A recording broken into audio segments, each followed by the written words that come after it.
Coming out tonight. My name is Sarah Danziger. I am the education coordinator here at CPW, Center of Photography at Woodstock. Name will change eventually, and also the location will change. We're going to be moving probably over the course of the year into our new building, new home, 40,000 square foot former cigar factory from 1900. Right down the block. So we hope you'll join us when we move over there for all sorts of fun workshops, digital lab, darkroom, exhibition space, and more space to move our legs when we're doing these weekly artist talks. Tonight, for our Meet the Artist series, we have Liz Nielsen and Sam. Where is Sam? Sam, your last name? Margevicius. I should have asked that before. Sam Margevicius. We're really excited to have you both joining us today. I'm going to read a little bit of information about Liz, and then we're going to let Liz get started.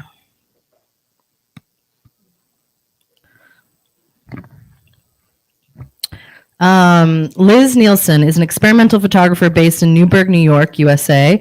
Her photographs are made without a camera and can be described as light paintings or photograms.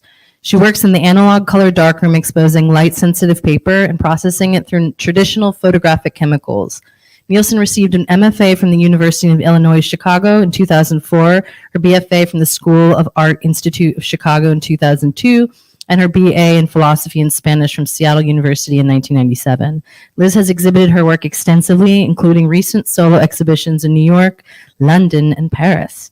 Her photograms have been featured at international art fairs such as Paris Photo, Photo London, APAD New York, Unseen Amsterdam, and Landskrona Photo in Sweden. Nielsen has been reviewed in Art Forum, the Wall Street Journal, the New Yorker, the Guardian, the London Financial Times, Lens Culture, Vogue UK, and Foam Magazine, among others. So we are very lucky to be joined by Liz tonight. And I'm going to switch this up.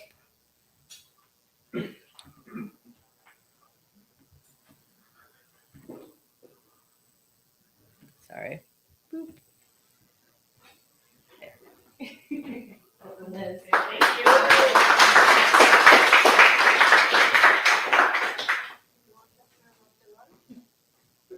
I have a prop. Somebody once told me, like, the first 30 seconds you're speaking, no one's even listening to what you're saying. They're just sizing you up anyway. So I thought I would divert attention over here and introduce the time traveler. The time traveler is my photo light safe tube, and it's got a lot of character to it. It actually there's nothing in it right now, so I'm going to open it up and show it to you. Where are we going to go? I know, right?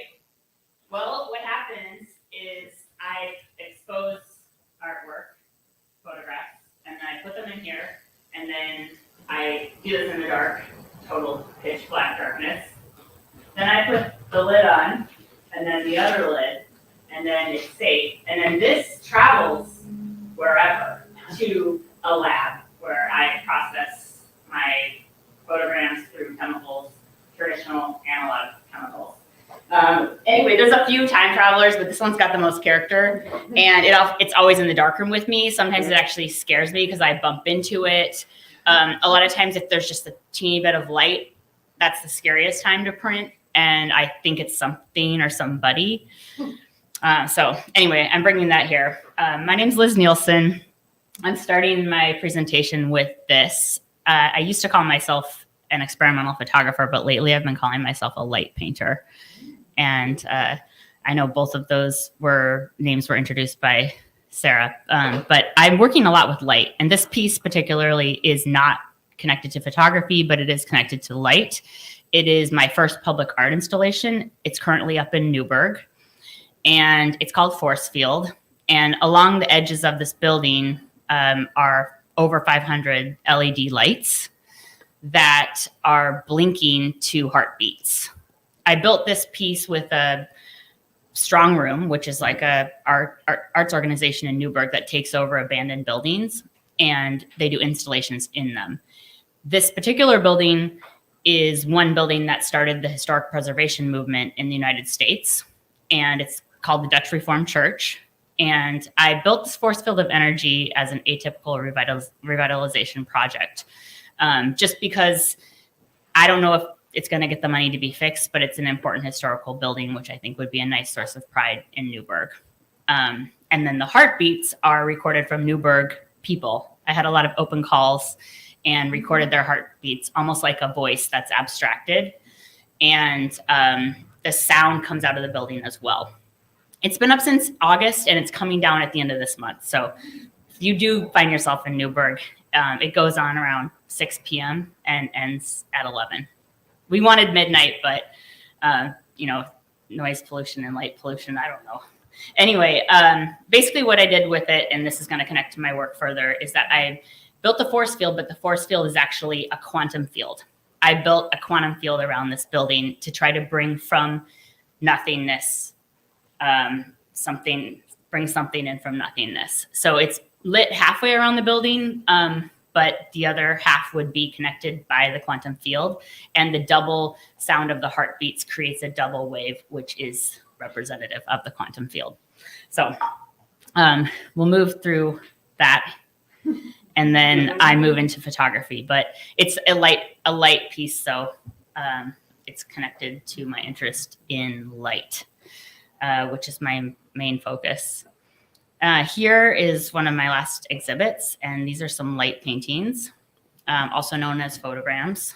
And since I'm talking to a photo crowd, probably everybody knows what a photogram is, but these are created with a one-to-one contact with the light-sensitive material.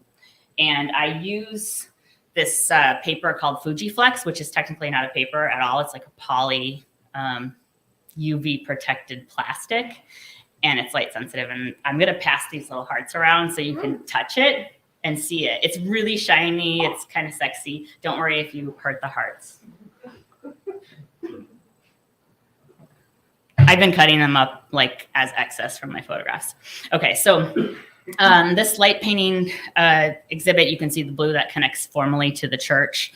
This blue is actually a cyanotype blue. It's Prussian blue. So I chose it as a backdrop so that there was a historical context alongside of the photograms in the work. And the gallery that I showed this at is Miles McHenry, and they are traditionally known as a painting gallery. So I wanted to have a photo context when I presented the light paintings in the work. Here you can get a little bit closer to the piece on the back wall. And I've been working a lot with these stones. The stones are many things. They're still lifes, they're landscape, they're people. This is called Being With You, and it's lovers or friends. And maybe they're looking at each other. Maybe you're looking at the back of them, things that abstraction lend themselves to. And here it is right now. It's up in Aspen. The stone stacks and the arches and everything connected to the stones. I've been really, really drawn to them for some period of time. I like the imperfections of them. I like how they're stones, but they're light. And the arches are connected to creative breakthroughs of consciousness. So I'm thinking that you pass through them and you have a moment, like an aha moment, something where you have a breakthrough. But they started here. They started not like an arch and not like a stack. This is the first piece that I made that led to the creative breakthrough. And this piece is called Group Seance. So it's a seance, a bunch of people together with shared energy. But the most important part of the seance is what's not seen. So as you get to know me a little bit, like I said, this kind of scares me in the dark. I'm kind of scared of the dark. And I work in 100% darkness. So I spook myself. Today I spooked myself twice. And I basically I feel like when I don't have my body in the dark because I can't see it, everyone else is an equal playing field.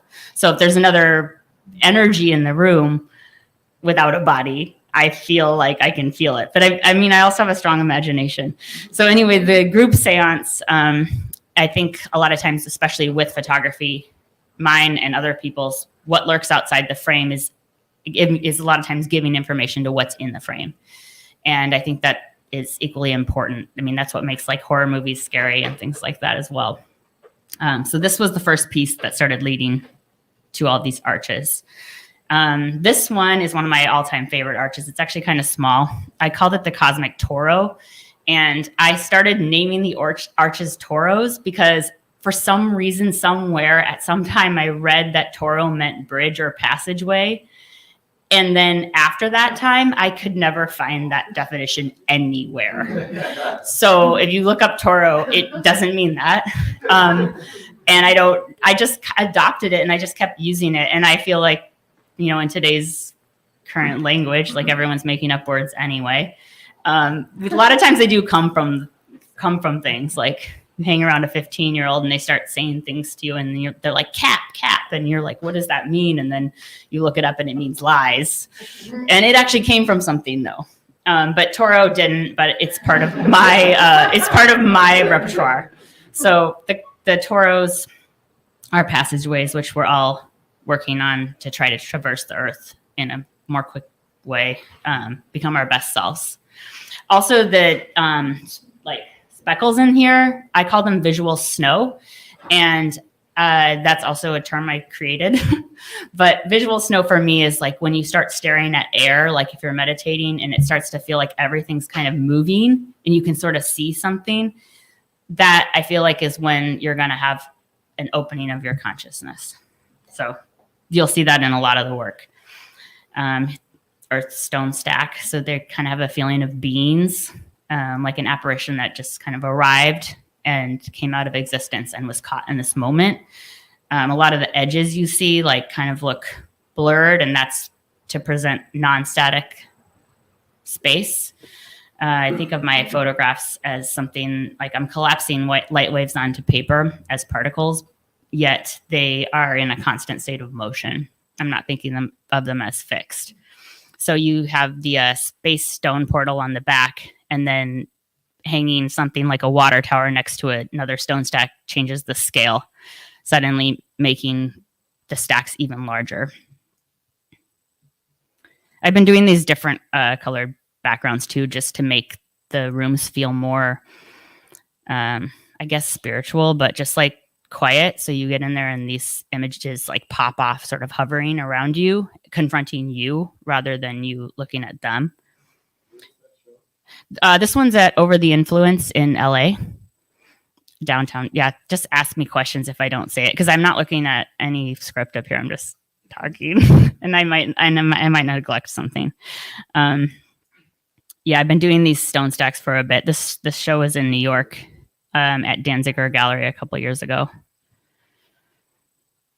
More arches.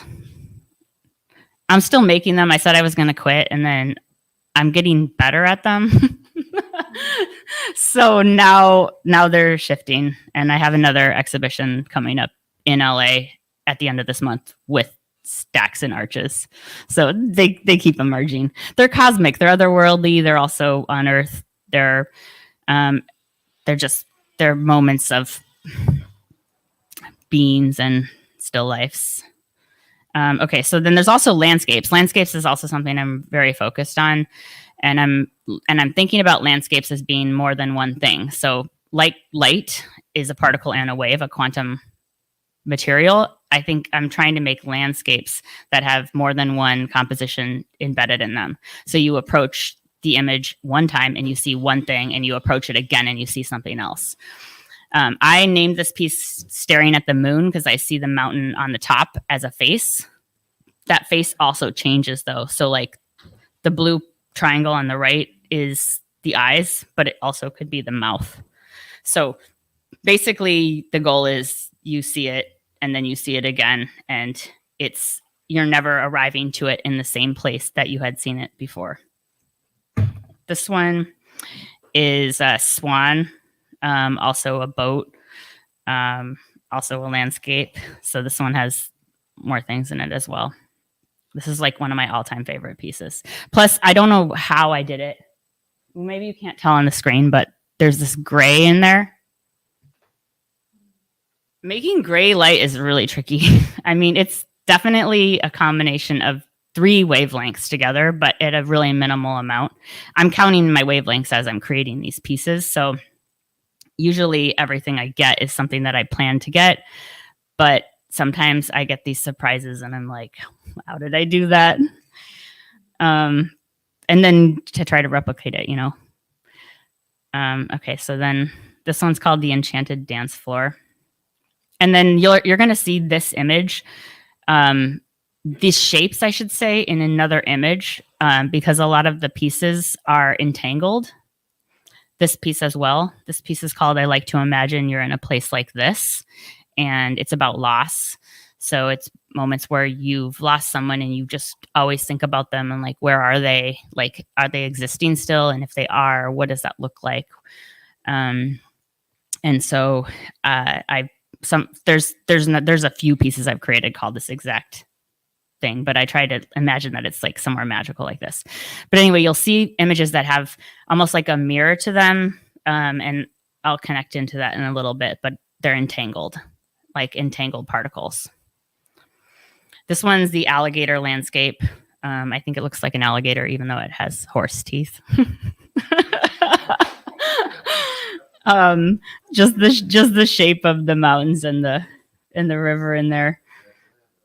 Yeah, so they've, you know, you're gonna see what you see in them anyhow, but the intention is not only are they more than one thing, but they are meant to be viewed from a mutable point of view, hopefully outside of gravity. So they could flip around in any different direction and still remain compositionally sound.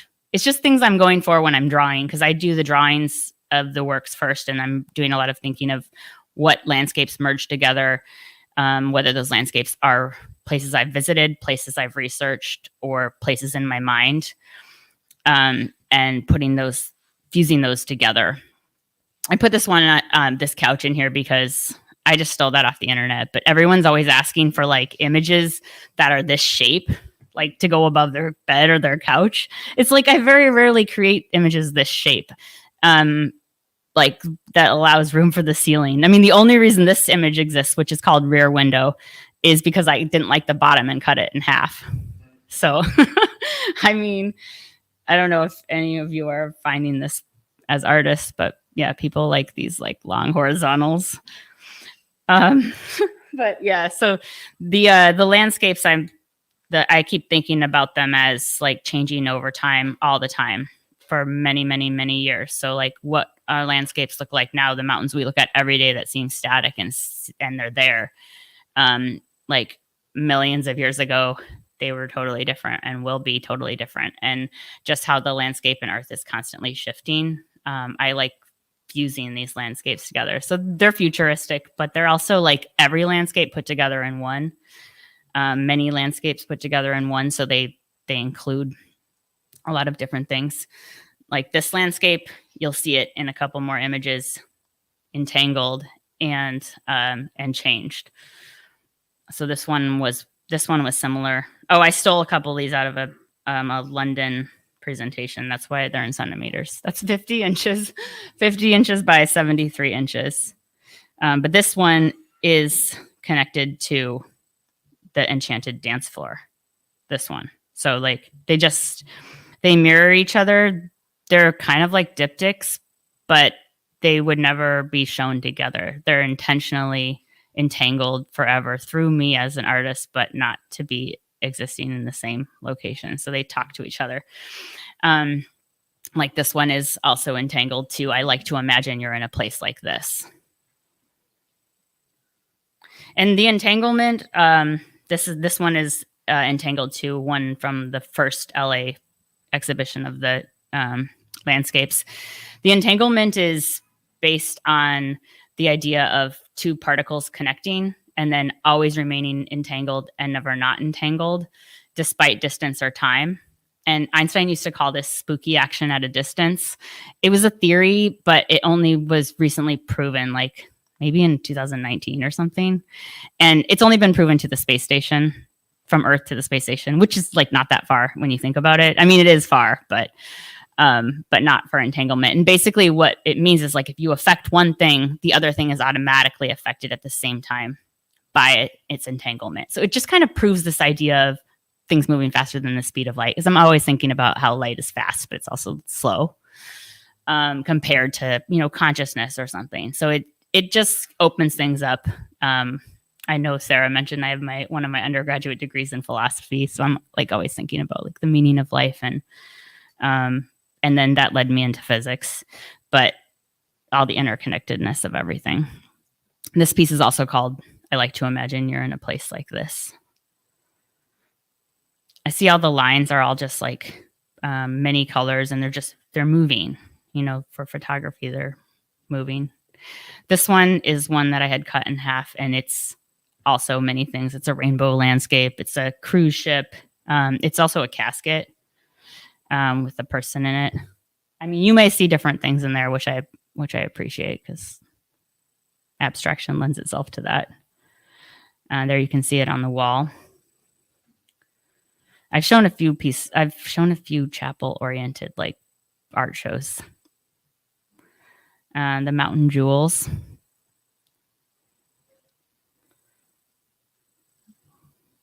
This is me in my old studio, but I put it up because I've got this piece so you can see me working with the scale, and then that's the size inside the space. I do a lot of triangle shapes. I do a lot of like triangles, circles, and squares, because I like thinking about classical compositions and classical shapes as ancient shapes, but also really current contemporary shapes. It depends. Sometimes they're faster than other times, but I start with the drawing, and then I construct like a system of layering. So it's almost like a printmaker, and that part could take me a while. So it's almost like I'm building the sculptural painting aspect of it before going in the darkroom. So, I mean, sometimes it's a period of time. But yeah, in the back. Contemporary shapes. Somebody made a new design, and there's a superstition spiral. I think if you listen to that, like the spiral is definitely a universal shape. Like, I don't really make too much spiral work, but I'm going to think about that a little bit, because I like thinking about orbits in general, and it's kind of connected to that. But then anyway, when I go in the darkroom, it could be from, you know, I could be in there for like 20 minutes to like 8 hours. I have ways of closing up, covering up my work so that I can leave the darkroom if like I have to use the restroom or something. Yeah. Today I was only in the dark for like 2 hours. But it just depends on like what I'm working on and what capacity. This is my residency at the McCall Center. I just put it in there so you could see the scale too. I do plants a lot. I'm interested in flowers and plants, still lifes, traditional subject matter.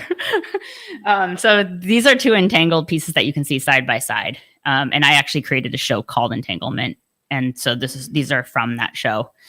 And then this is the French Kiss, and this is their lovers. They're also trees. I've been thinking a lot about this exact piece, and I'm going to be like, some of the work I'm making right now is connected to this piece. And I've been thinking about a couple different artists, particularly painters, Catherine Bradford and Nicholas Party, and how they create their images, and how they create this ethereality and space inside these like dream worlds that they're making. And so this is just connected to all that. But these are more entanglement. And the French Kiss is entangled to another piece called The Warm Lovers, which is not in the presentation. Some of the entangled pieces like never leave the studio. They're like mine, but they're entangled to somebody else. And the idea is that like one person would have one piece and one person would have another piece, and they're entangled, but they don't know it. It's just like these invisible forces that are always affecting us. They're like 99.9999% of everything is like dark matter. So for me, I'm like, what's in there all the time? Here's some Cosmos pieces. They're backyards, but I'm playing with the shapes, and they should flip on your eyes. Regular art tricks. But I think that helps you stay with them longer when you start to see things like moving on you. These actually have negatives in them. They're shot in Yellowstone Park. They're these the painted pots, the geothermal areas, and I'm interested in hotspots too, hotspots on Earth where there's like energy vortexes, whether they're created by people visiting those locations as sacred spots or they just exist already. I feel like there's extra energy near there, so I'm drawn to that, almost like the Toros or some hotspot. I can't remember even how I made this piece. I was looking at it today thinking, like, how did I do that? I don't remember. It's called Window in Time, but it's also a geothermal space. And then here's a pyramid too. I have a lot of portals and pyramids, but the portals aren't in this exact presentation. They're like triangular shapes that are folds in time. And then I have some pictures that I took because someone asked me, like, what do you photograph? And I was like, mostly the ground. I like sidewalks. I feel like the sidewalks are endless paintings. There's like oil on them, gum, weird lines, just garbage, things that you can compose. So here's some triangles that created the piece below it. I also photograph these manholes because they're always so different. And then I started creating a series of moons. And the moons are something I've been making for like 10 years now. And basically they started out as mandalas, but they're also connected to the collapsing universe. So different than the universe we live in, which we think of as expanding, it would be as if the big crunch began and everything started to eclipse itself. But I named them after people because I started to see them as portraits, overlapping consciousness of like who you might be orbiting or who might be orbiting you. And these are the two latest ones I've made. They're large. They're like 50 by 50 inches. The one on, sometimes I make them when someone passes away or when someone is born. Also, so the one on the right is named after a friend of mine that passed away last year. And so he has a moon because he's orbiting me invisibly. Here's some of the drawings that I make. I put them in because they go with the totems. And these totems are just like another iconic practice that I'm holding on to, which is connected to, again, the figure. What's my time? I'm over half, but not. Am I doing fine? Yes. I have 15 minutes. Okay, that's perfect. I just wanted to make sure because I go slower at the beginning. Okay, so then I also do these commercial projects, I think just, for money. So this is one I did with Google, and it's the canvases when you like go onto the classrooms. And the way I do them is I create analog work and then I scan it, and then I start working on it in Photoshop. So moving out of the analog world, there's both aspects to it. These are some of the screens, and these ones are called Bobbing with You, and they're about communication, how you just can see half of somebody but not the other half. So they're almost like glaciers where half whatever's revealed is revealed, and also like the flaws of communication too. And then sometimes I make little pieces like this, and then I sell them at the holidays for like basically holiday money for myself, because holidays always cost extra money. You have to fly places and give people presents. But it's like something that I can, make. Anyway, so then some of them, though, can get big. So this one's inside of a hospital. Like I can make it, scan it, and then work with it in Photoshop and then print it out. These are like a whole other body of work, but I've been making these for many years, and they start out as representational things that I've drawn, then shapes that I've cut, then relayered the shapes, and then make a new thing out of them, and let them talk to me.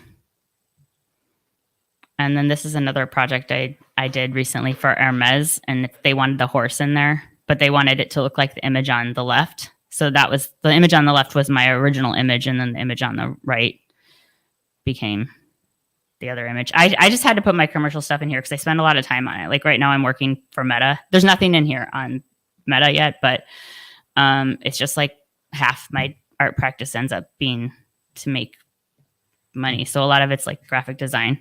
This was for Hermes too. This was like a big party they had. These are like the invitations and things and the posters. They came like this. This was for wallpaper. So these were images that I created to do wallpaper. And I did this with a company called Peg Norris, who makes wallpapers for Schumacher. So one's called the agave stripe, and I forgot what the other one's called. The lollipop looking one. I just don't remember. Okay, baby's first monograph. In this case, I'm baby. And my first book. It's like a really big deal because I feel like it took so long to even just get this to happen. Anyway, I'm proud of it. It's about 10 years of work, but there's only, I don't know how many images are in there, maybe like 40. And then this is one of my connections to Sam. So Sam and I met in the darkroom at my own color lab. Yeah. And years ago. And we ended up working together. But one of the ways we work together is that we print black and white murals together. So although like I mostly do color photography, I also have these side projects of my black and white prints. And in this case, it's a calendar. So every year I make this calendar, not this one, but a calendar since 2002. So I'm going to show you all the images in the calendar. But basically what happened is I've been making them every year. And then 2020, I didn't make them because I thought no one cares about these calendars. They're literally sitting in piles in people's houses. I'm spending all my time and money on them. And then people flipped out. They're like, where's my calendar? Like people were losing it. And so I made a calendar 2020, but I made it that started March. So it was March to March. And I handed them out at the end of February. And then COVID hit and people were like, what the F, Liz? You made a COVID calendar? And I was like, I don't know. But anyway, here's the black and whites. I'm going to flip through them. So you can see this is January. They look quite different than my color work, but it's just they're more about dream world, subconscious. They're really like they're much more intuitive. Plus, I can see in the black and white darkroom. You know, like there's red light, so I can arrange everything.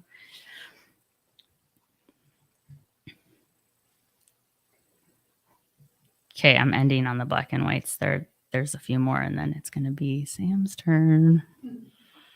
But they're still very painterly, and I'm still creating them similarly, but they're only one layer. Maybe a few exposures. Some of the color pieces have like 100 something exposures in them. The black and whites are much more, they're simpler. And I can like make them faster. And throw them away quicker if I don't like them. This is one of my favorite ones.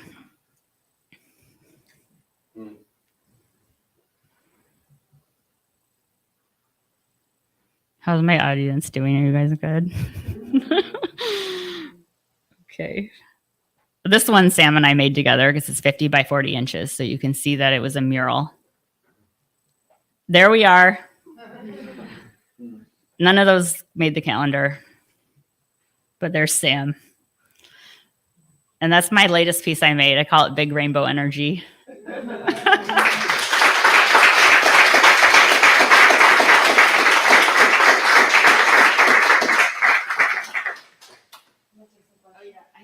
Do I have time to do questions? Yeah. Lisa, yeah. I was wondering if you could talk a little bit about like the process, working so large in the darkroom, your body. It's just like I know it's like once you scale it up, I'm just curious if you could talk a little bit about like your body in the darkroom. Yeah, so I wear knee pads because there's a lot of crawling on the ground. I know it sounds weird, but like even like to cut paper with a blade in the dark, especially large paper, you have to do it in like really particular ways. And you have to like be using things as guides because you don't want to hurt yourself. I also have really hard rules, like things that I like do triple, double check or whatever to make sure like I only do it this way, always, no matter what. I also tape things off for myself. And I have like a lot of glow in the dark stickers, which I use as points because the glow in the dark stickers, as long as you turn on the lights like every like 30 minutes, a little bit, you can get the stickers to go. I have taped that I organize, like, because I'm performing in the dark, really. I walk around a table. So I create my work on a flat surface. And a lot of the layers I line up against the wall and lift them on. And I have like objects in different locations. So there's like a kind of, I rehearse like before I'll go into a big piece. Like I'll walk around and prepare myself and mentally be thinking about it. Like I don't listen to music or like, you know, I can't like, I don't know, I have to be like in a good, I can't even be too tired when I'm in the dark room because I won't be thinking of the math correctly. I do run into things sometimes. I've hurt myself before, but mostly I'm on it. The only thing that can be bad is like if I mess something up, then I don't have my alignment right, and I'll be like fighting with objects, things, large pieces of like acetate or like cardboard or like opaque things or objects that are big. But I mostly like walk around and I just have a plan and I feel things. I also do use my cell phone in the dark room, which is kind of nuts. But like I'll go to a corner to like look at something. So I sometimes will give myself like notes and like as long as the light's not gonna bounce off of anything, you know, like I'm okay. Like bouncing light is the most dangerous because you don't, especially if you're in the dark room for a long time, you don't notice it, especially if it's tiny bit of light. Like if it's a little bit of yellow, like blue daylight, it'll be making my paper slightly yellow over hours. One time there was this red light in my dark room and I printed the whole day.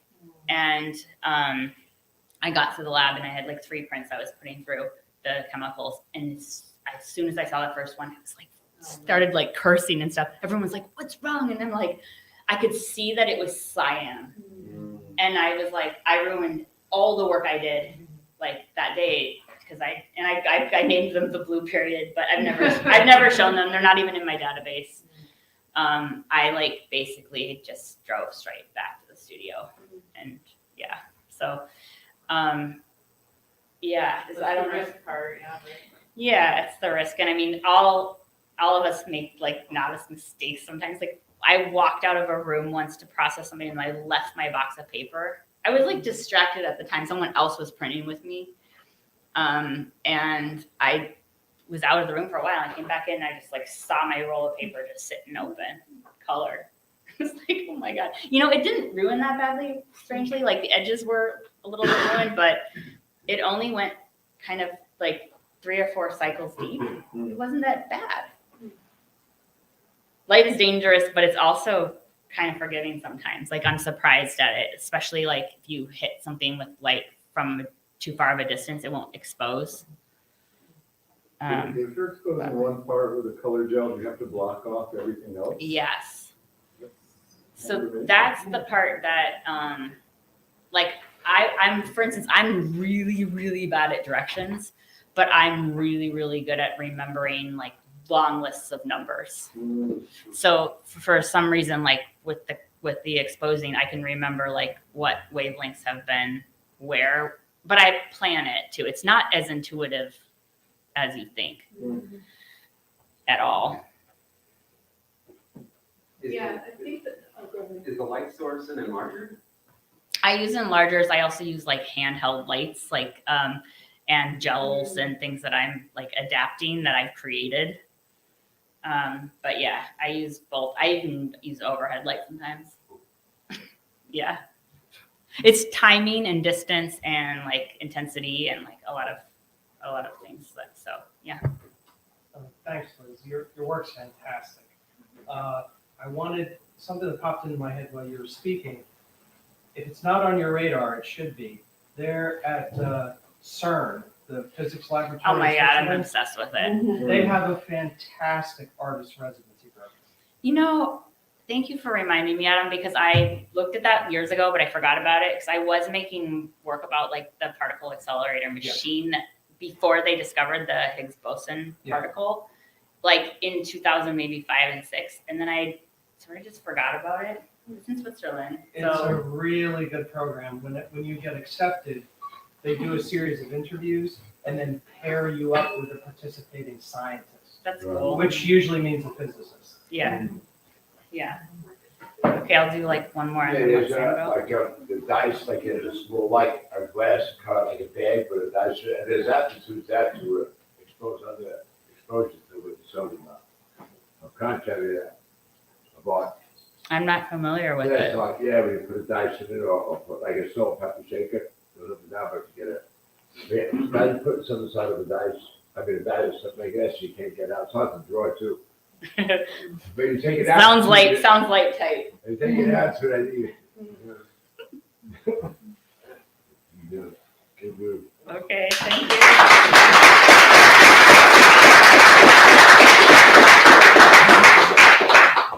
Wow. Amazing. Let's take like 5 just to shake our legs out, get some water, snacks, whatever, or don't move. Whatever. We'll be back in 5 minutes.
Welcome back to part 2. And again, thank you for joining us at our Meet the Artist, which we do every Thursday. And you can find a calendar online, and there's information about all the artists that are going to be speaking this month, and we'll have a calendar for every month. But next, we have Sam, and I will.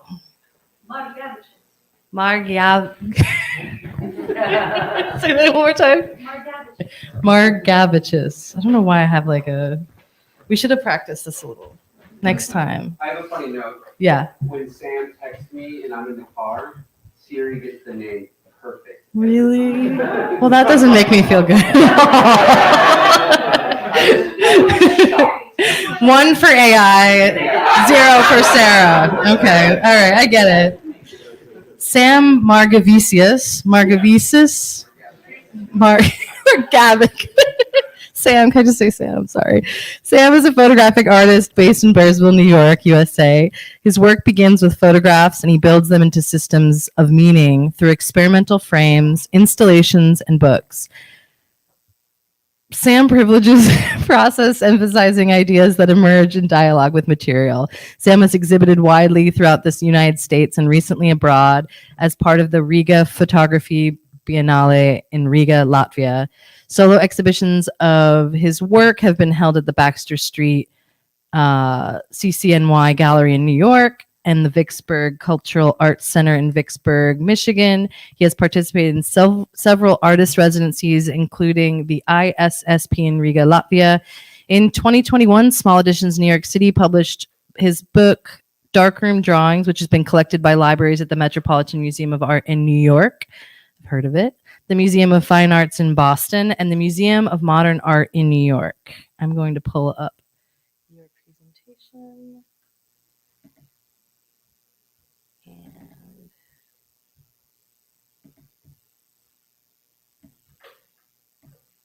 Can we welcome Sam up here? Thank you.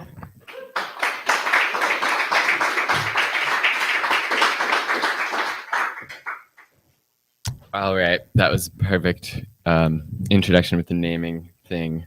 I will definitely come back around to that. I'm pretty nervous because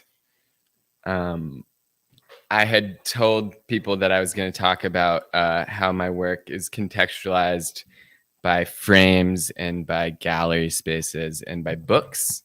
And when I started thinking about that and presenting here about that, I realized that this is a different context. This is a slideshow. And so I thought that it would be funner to work with that medium, because I think I subscribe to this idea that the medium is the message. And so without further ado, I'm going to give you guys my slideshow presentation. Thank you.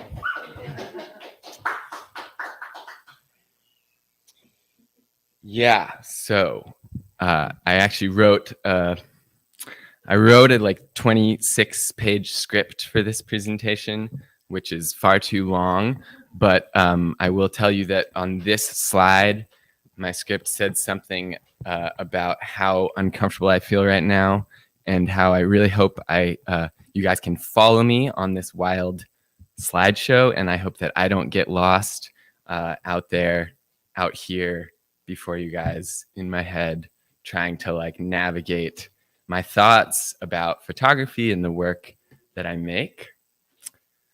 And so I'm definitely going to start by just going very far back, to like my name and my family and where I come from and how I came into this world. And one part of that narrative is that I went to college, and I wanted to go to art school, but my dad, who's an engineer, was relatively insistent that I go get like a broader education and learn how to think in other ways. So I decided to go to college and study philosophy. because that is very useful in the world. And as soon as I walked into the first class with the teacher who was going to be my advisor for my major in college, for Philosophy 101, he sat us all down and he said, so, you know, when you're up late at night with your friends and you guys are all having great conversation, you're talking about the meaning of life, that's actually not what we do here in this major. So I decided that I wouldn't major in philosophy anymore. And I found that art is a good umbrella for those kinds of happy, thoughtful, critical conversations. But one reason that I was interested in philosophy was because my grandfather was a philosophy professor. And this is a picture that I took of his old bookshelf. And it's all these books about how to think properly. And I showed it to my partner's dad, and he's an artist. And he just looked at it and said, wow, that's like really oppressive. And I don't know, I'm really intimidated by all these books about how to think correctly. And so I realized maybe I should make it a little bit weirder. And so what I did was I had made 2 film negatives of this image. And so I took the 2 together and I like turned them a little bit sideways and just kind of narrowed in on, or like the only place where there's overlapping of the image and it's not blurred is right on this cover here that says Guide to Straight Thinking. So, you know, I'm going to try to weave us a little bit sort of straight through all these pictures that I have to show you, but I'm certainly going to go astray. But we'll make it. I'm going to pass over these ones, but this is where I'm from. It's called Palo Alto. It's a town in California. And I went to school with this guy. Now, I'm going to kind of, as a way of sharing the way I think about work and the work that I like to make and see, I'm also going to share some other things that are like not my own creations. But this book is a history of the town that I'm from. And what this author tries to do is like, it's both micro and macro. Like he takes Palo Alto in specific and tries to broaden out like how that could somehow also be like some microcosm of the whole world. It's very ambitious and it's very bold and a little bit ridiculous. So actually I had this idea that maybe I would name this lecture Sam, A History of Me, Photography and the World, but I decided not to name it that. So there was the other title. So this guy, Malcolm Harris, who wrote this book, I went to high school with him. And when I first moved to New York, I started hanging out with him a little bit. And he was very involved in the Occupy movement. And he was, you know, really, he's a Marxist. This book is a total anti-capitalist tome. And he was really adamant about, you know, switching the distribution of wealth system that we have here in the United States and the world. And so I went to a party that he had, and I just like went in there with my camera, and I was like a photographer. I was like really thought that, you know, this is going to be fun. People like to be photographed. I don't understand why someone wouldn't like to be photographed, but actually like this was a really intimate gathering that was relatively sensitive as far as like the people that were there and kind of organizing things that were maybe being controlled by police and like outside spaces, but I really didn't get it. So this guy had to like literally tell me not to photograph him, and I still photographed him. So I was really feel like I was really a bad photographer.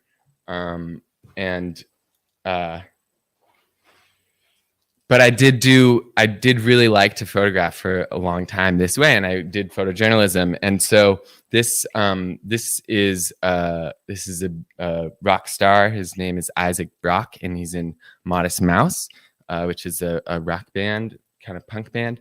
And I remembered this picture. I took it in 2010, 13 years ago, and I remember very clearly that this picture was a picture of him flipping me off, because I was down in the pit taking all these pictures, and there's just like, I don't even like getting my picture taken often. There's like plenty of reasons to not like getting your picture taken, and I remember this moment very clearly. Like, he got down, he looked directly at me, and he was like, "Fuck you," basically.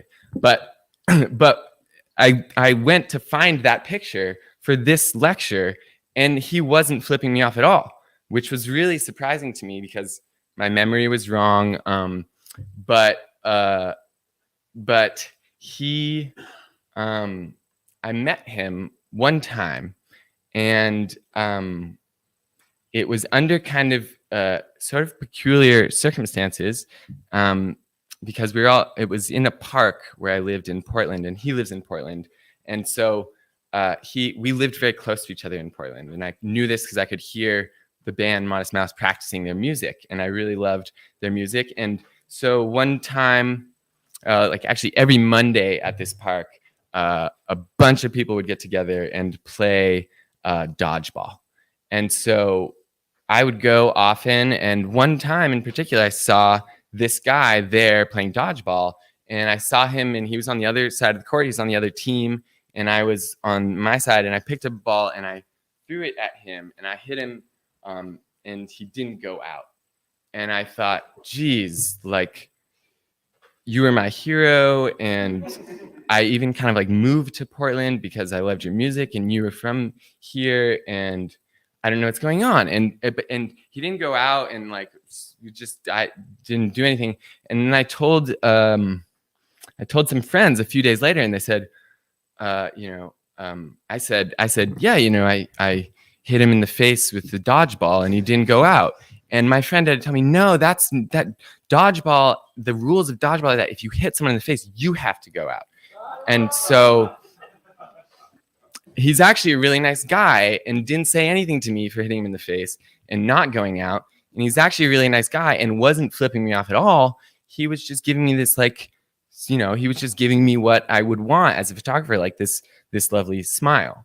So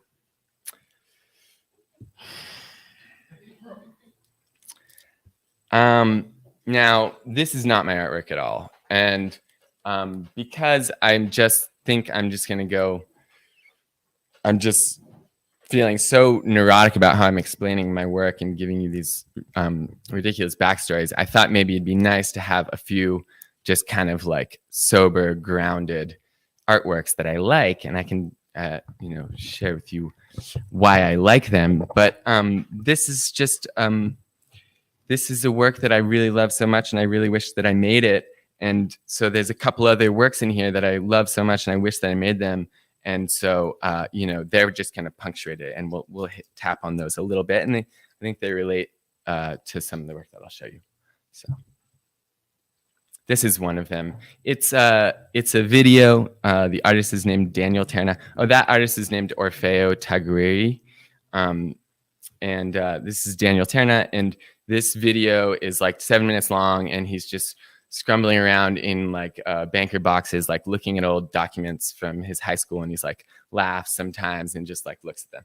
And I was doing that for like hours and hours and hours, putting this together, because it's just so fun to have this like material ephemera to look back through these kind of like memory archives, and digital ones are fun too. And I like was just looking back through all this old stuff, and that's like how I found that negative and all of these kind of stored things from way back. It's like a lot of our lives, our memories are kind of pulled out of our brains and on actual things sometimes, and it's nice to be able to see them that way. And so this is like an artifact that I still have from 2001.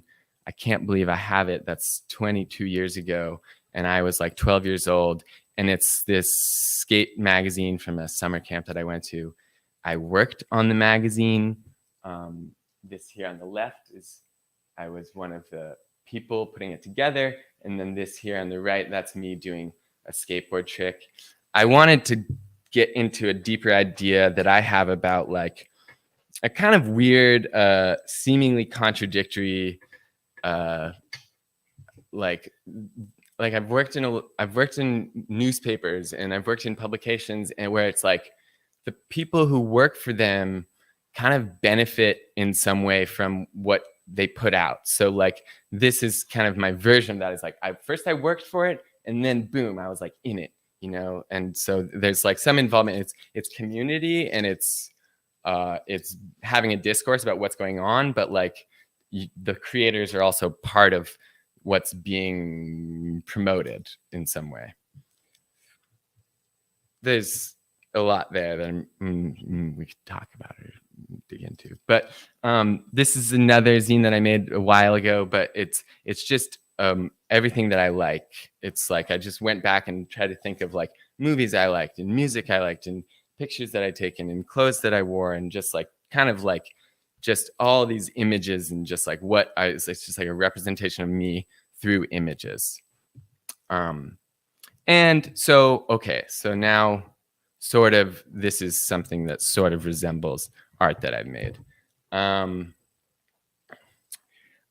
This is a large sculptural installation that I made in undergraduate school when I was 22. And this is basically a shrine to my best friend.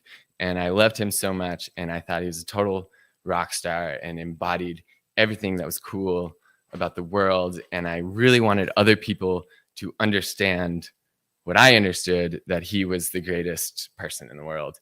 And Paul McCartney. Yes, exactly. And that I think that at a certain point, he is a wonderful person and all of that, but like I somehow I just don't want to like be kind of like in some ways I like kind of created, I like put this identity onto him, you know. I was like always putting a camera in his face and always making him feel watched and always making him feel like he was performing. And then at the end of the day, it's kind of like it's this love letter from me to him, but it's also I was like sort of upset that other people couldn't see what I saw in him, and there was just kind of like a break. Like, this is weird, you know. I think people ask me like, what's like going on here? Like, what is your relationship with this person? And you know, I've just spent a lot of years kind of thinking about it and analyzing it.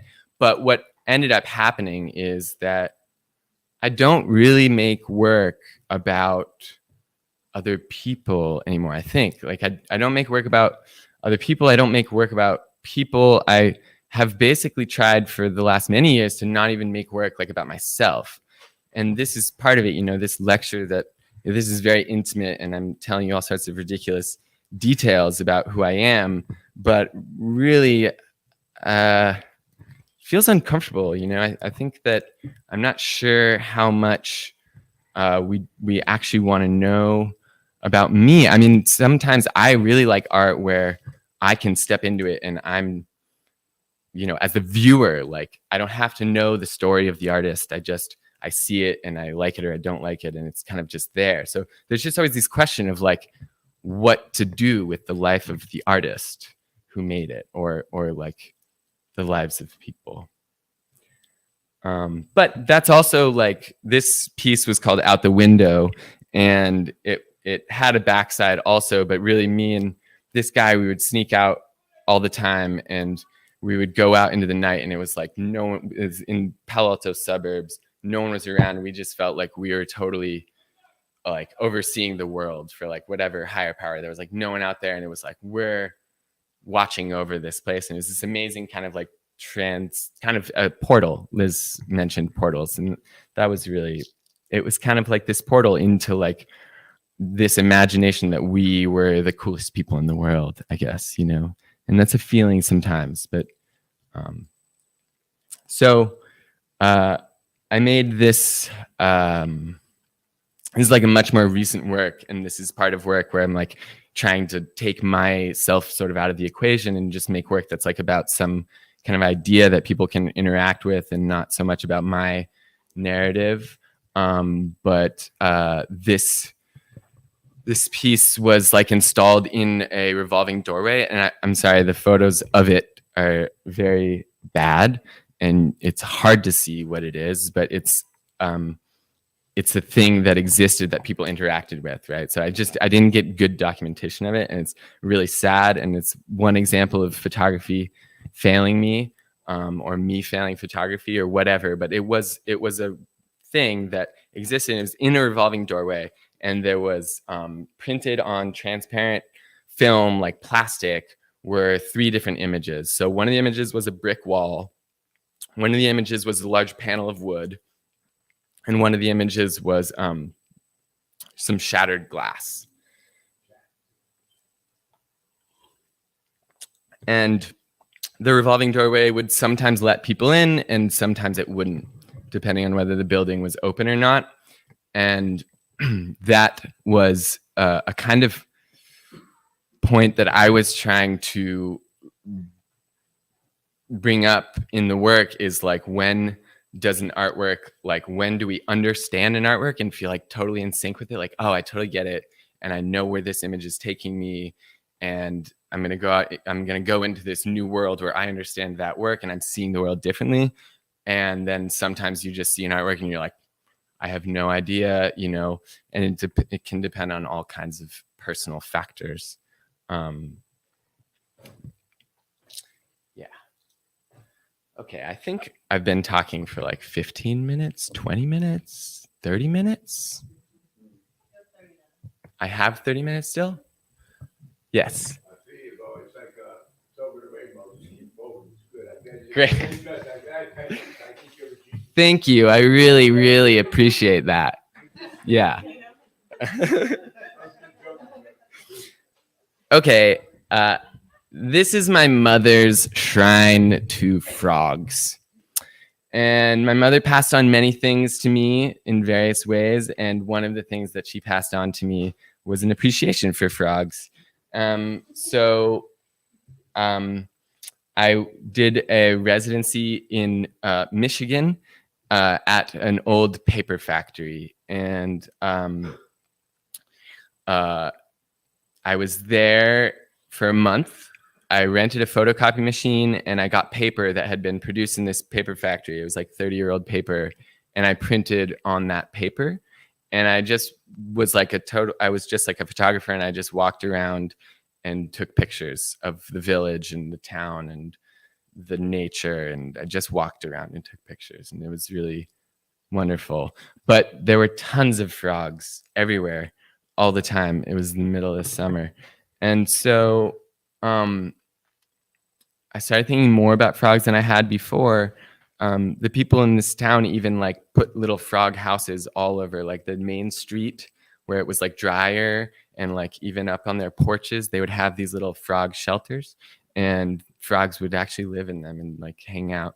But I found this factoid about frogs, that they use their eyeballs to help them swallow their food. So like a frog will like catch a fly or whatever, and then it puts its head up and it puts the food in its throat. But to help the food go down into its belly, it pushes its eyes into its throat and pushes its food down. And I thought that was just a great metaphor for me.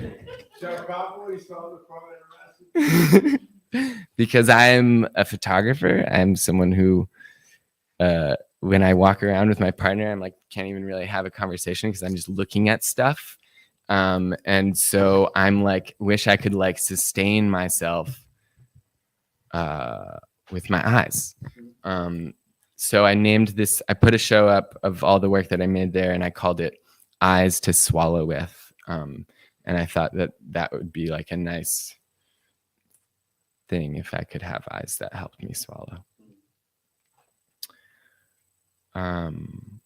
Okay, this is a piece. This is one piece. It's made of 7 photographs. They're meant to be sequenced and spaced in this exact order. And on the frog thing, I really enjoyed the way that my eyes were able to jump like from like lily pad to lily pad, back and forth from these pictures to and from each other. And there was also something in here about building a kind of illusion where sand is just a plane of sand, and then you add a line and it's just a line, and then you add a line with 2 eye holes and a nose, and it becomes a face. And where does that transfer happen? So I showed this piece, and my uncle came to look at the piece, and this is my Uncle Tom, and he's an eye doctor. And he's got, like, you could hang out with him all day just playing games with your eyes. And so I looked over at him, and he was making this face. But he's also a photographer, and he's a wonderful photographer. And he's totally game for all the kinds of photos. Like, he's like the Modest Mouse guy. He's like, he'll pose for you. So I saw him making this face, and I was like, oh, can I please take a picture of you making this wonderful face? And so what he's doing, though, actually, is he's looking at the 2 sand pictures, and he's taking them with his eyes, and he's merging them into one. And so after he made that face, he just looked at me. He's like, yep, you're right, Sam. That's the same. It's the same spot of sand. You did it. It's exactly the same. You know, like it just like figured out, right? Like he figured out. He got it. The revolving doorway let him into the work of art, I think. And then part of my problems with photographing people and my self-loathing about being a photographer, I don't know, there's like a word cliche, and I'm not exactly sure what it means, but there's an idea that like, oh, this picture's been taken like 1 million times. And I don't know a single self-identifying photographer who has not taken a picture that looks almost just like this. It's light bouncing off of water. So I called this picture Infinite. I think it's everything. It's light and water, and those are 2 really choice materials for this planet. And so when I was in Michigan with the frogs, I went to Lake Michigan, and I just stood in the lake with my camera, and I just photographed like 1 million times, just light reflecting off water, and it was different every time, but it was also the same. And so I made this book of, it's like a bunch of the same picture that looks kind of like that. But I really love it. And this is a picture by a dear friend of mine that he's sitting right over there. His name is Bill Jacobson. And for me, this picture is about salon hanging, which is kind of how art used to be hung in very large mansions. And I think it's also how art and other material images that we'd like to live with in our houses, like now they could be like a refrigerator door, you know, all these different pieces just on it. And there's no content there because part of my frustration with like photographing people and myself is like, let's just get rid of, like, it's just about form. Like the medium is the message. Like all these pieces, it's really nice. It's great. And so this is just a straight photograph of this thing that Bill made where he put all these black pieces there and then photographed them. I really love it. I really wish I made it. And then this is just a special treat for our presentation today. I found this information at the Staples store in Kingston, and I was amazed that they were giving such valuable information away for free. So sometimes I do use color in my work. And this is an exhibition I had, but really this show is called 26, which is kind of a reference to how many letters there are in the English alphabet, because a letter by itself doesn't particularly have any meaning. But when you put letters together, you can make words, and those have some meaning. And when you put words together with other words, you can really get cooking. So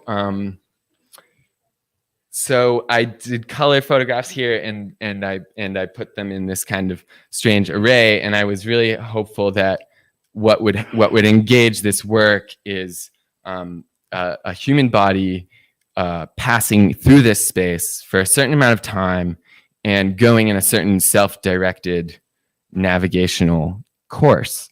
And that is what would weave together whatever meaning they found in it. And I gave a cute couple talks. I have given less awkward talks than this one, but these were not that. And I gave everyone a little rock, and I said, oh, okay, we can walk around for a while, and you can put the rock where you want to, whatever suits your fancy, or if you like it or hate it, or just like put it on one and choose. And then we'd talk about it. It was really fun.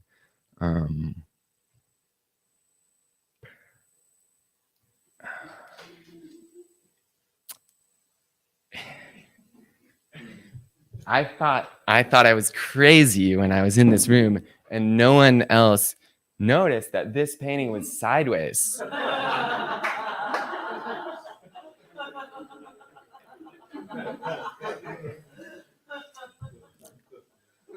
So I only told a few people, but this is just to illustrate that I really care.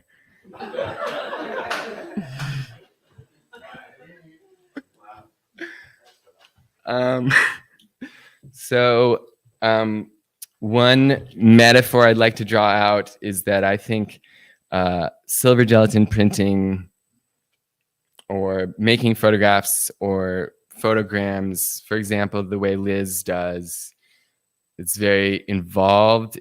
Maybe not the way Liz does, because Liz's work is not exactly representative of the real world, the way sort of photographic photos are. But I think that if you want to make an image of the world and you like the process of doing that, then drawing is a great way to do that, and making expensive and time-consuming darkroom photographs is also a way to do that. But if you're not interested in the process and you want some kind of real accurate result, then I'd say AI is a good option, and digital photography and all kinds of things. But I happen to privilege process in my life, and so I really the thing about that is that that's wrong, and the thing is that I really wanted to learn how to make art right. So I went and I was fortunate to get this job working under like a master printer, and all the photos that we printed were going to like big international galleries and museums. And I got to spend a lot of time with really beautiful artwork, but I knew that my boss was doing it right, and that I could, if I could just be a really good student, I would get an A, and I would know how to do it right. And one thing I always remembered from like math class in middle school was like, you have to show your work. Like your math teacher's like, if you get it wrong, like you're still not gonna get points, but you have to show your work. You're gonna get negative points if you don't show your work. So I was working in this lab, and I was like Liz was describing being in these spaces and like choreographing exactly what she was doing. And I would like basically draw little maps for it also, just to like make sure that I had shown my work about everything that I did. So I showed a friend of mine, and she's a publisher, and she said, let's make a book kind of based on these drawings. And And so I did, and it was the first time I've really worked with like a publisher. I've made a lot of books on my own for myself and for my friends and what have you. But so this was the book. This was the enlarger that I was working on. I drew it. It took a very long time, but it's very intimate, and I got very close with that machine over 4 years of spending time with it. And that's the wall that I would project on. That's the paper lined up on the wall that I would project on, and there's light projected onto that paper right there. And then these are blissful instructions, because usually I would have to do like 20 different moves like that, dodging and burning and making the picture look exactly the way the client wanted it. But if you had a really sweet negative, you could not dodge and not burn, and that was like absolute perfection and bliss and nothing at all. So this is a piece of paper washing in the water, which was the most satisfying moment of the day because you had succeeded in making a great print. And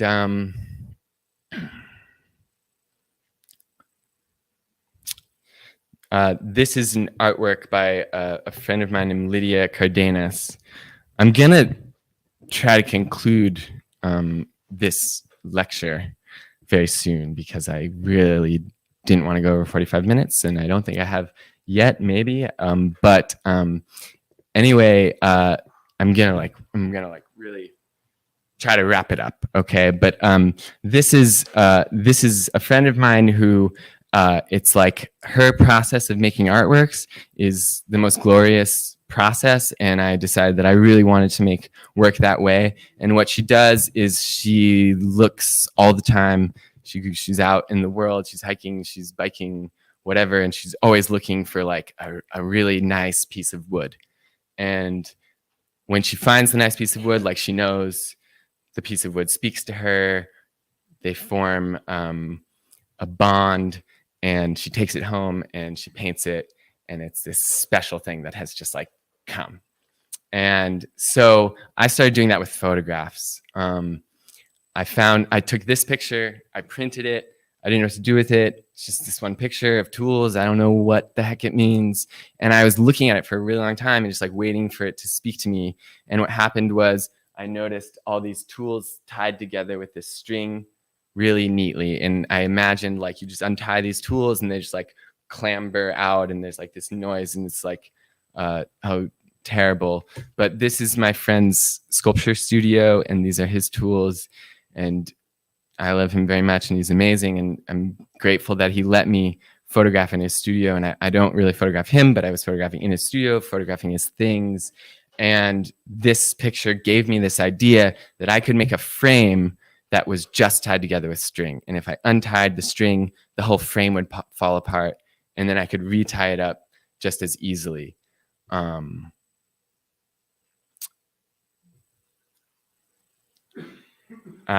And then kind of the similar situation with this pile of wood.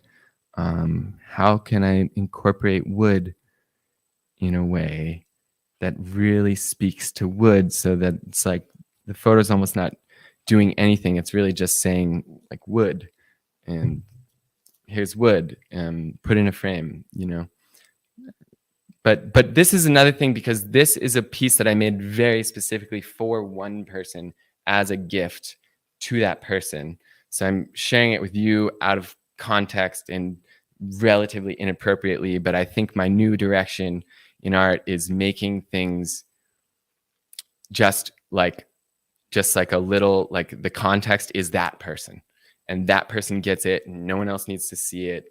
And I'm making it with this little like prayer of love and intention for that person. And so this is a piece that I made for Willem, and Willem's my friend, and it's a picture that I took at our other friend, our third friend named Paul, at his property. He's a Zen architect, and this is wood that he was gonna build some beautiful building with. And me and Willem, we both sit around because I left the printing job, and I no longer have like a master student relationship, which I really I really pine for like teachers in my life. So this guy, Paul, this is Paul's wood, and Paul is me and Willem's kind of teacher to some degree. We ask him lots of questions and he tells us wise things. And so this is a picture of Paul's wood for Willem. And okay, I just have to tell you guys this poem, and then I'm gonna show you guys this picture, and then I'm gonna end. And I'm actually not gonna talk about my last name at all. But I was gonna talk about my last name because I recently went to Lithuania, which is where my last name is from. All of my family pronounces my last name Margevicius. And I met a Lithuanian several years ago, and they told me that they pronounce it Margevicius. And so I've started pronouncing it Margevicius. Yeah, so I'm going to end it here. I mean, this is like kind of like a koan. And this guy right here, his name's Greg. He told this to me like 15 years ago. We were in college, and I was taking pictures. I was being a photographer, and he said, you know, Sam, the problem with pictures, with photographs, the problem with photographs is that they take up the present at the expense of the future, which never becomes the present, but the past. And so it's kind of like a odd logical thing about future, present, past, and how you spend your present. But anyway, what it is really it's a problem for a certain kind of person who privileges present time over other times, and who really likes photographs. And so I took a silver gelatin piece of paper, I wrapped it up around a tree like this, and then I got a bow and arrow and I shot the photograph. And then I framed the photograph. So it's like in this little coffin, preserved in this violent action of shooting the picture. And it's undeveloped. The paper is still just in there, like changing colors and all of that. So yeah, I'm not going to take up any more space and any more of your time, but I really appreciate you guys listening to my deepest, darkest secrets. Thank you so much.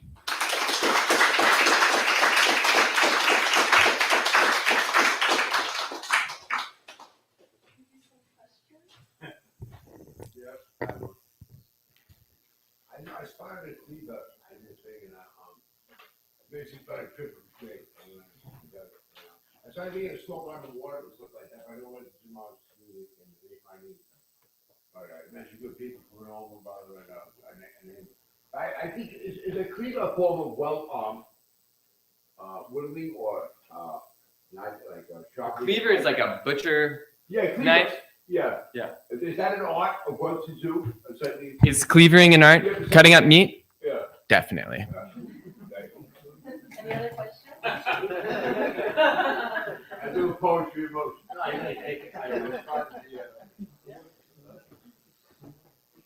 Yes. So your talk is kind of amazing in that, like, the idea of beginning and end and middle are just, I don't even know how to, like, and I was curious, you would speak about your conception of time with your work and maybe how that relates to your talk.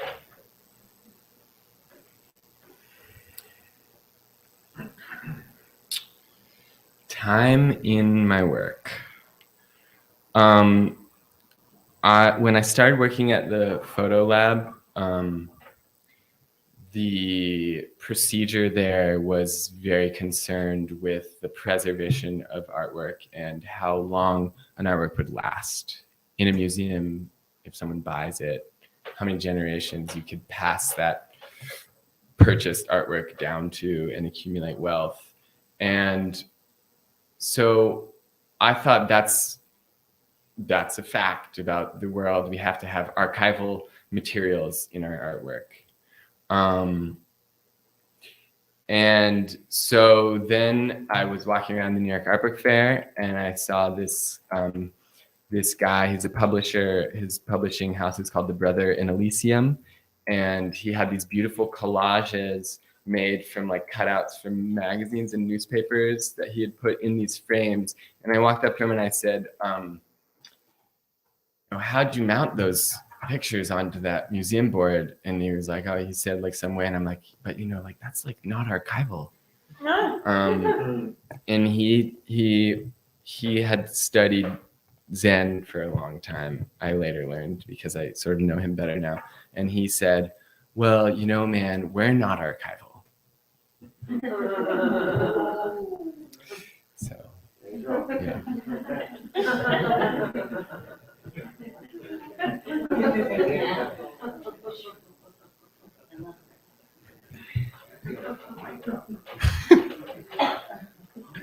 wonder what happened to Makita with that conversation.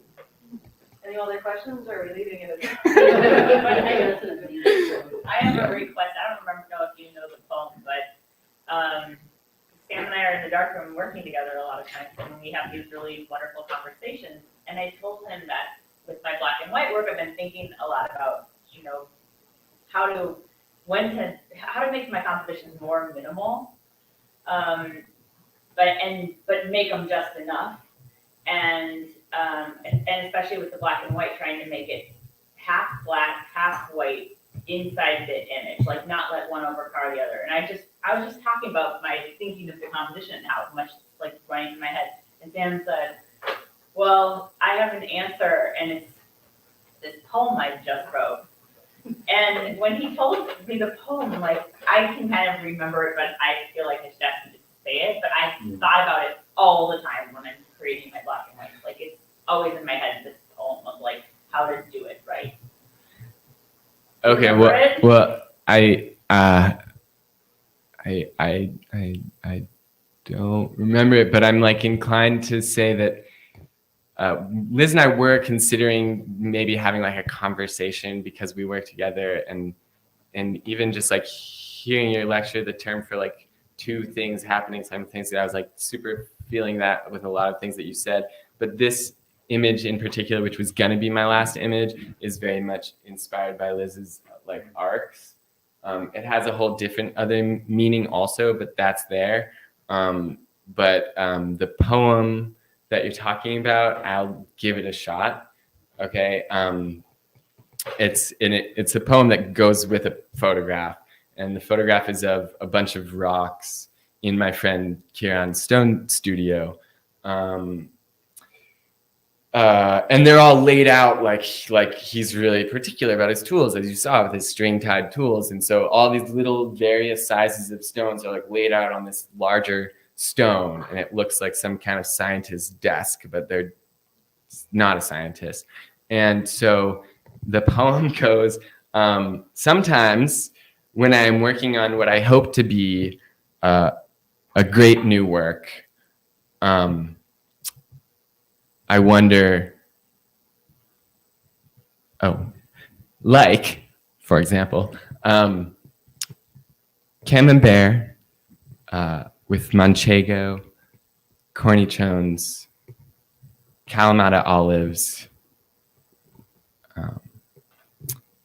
Marcona almonds, and spicy honey on a cutting board shaped like Wisconsin. I wonder if I've gone too far. One time when I was chiseling away at a fist-shaped stone, it broke in two, and then I knew.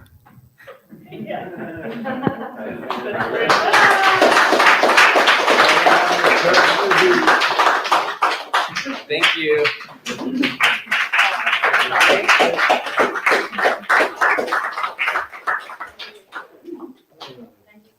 Thank you, Liz. Thank you, everyone, for coming. Come back every week if you want. Come check out these books. Liz has a link for how to buy them. Sam might have something if you ask nicely. Thanks, everyone.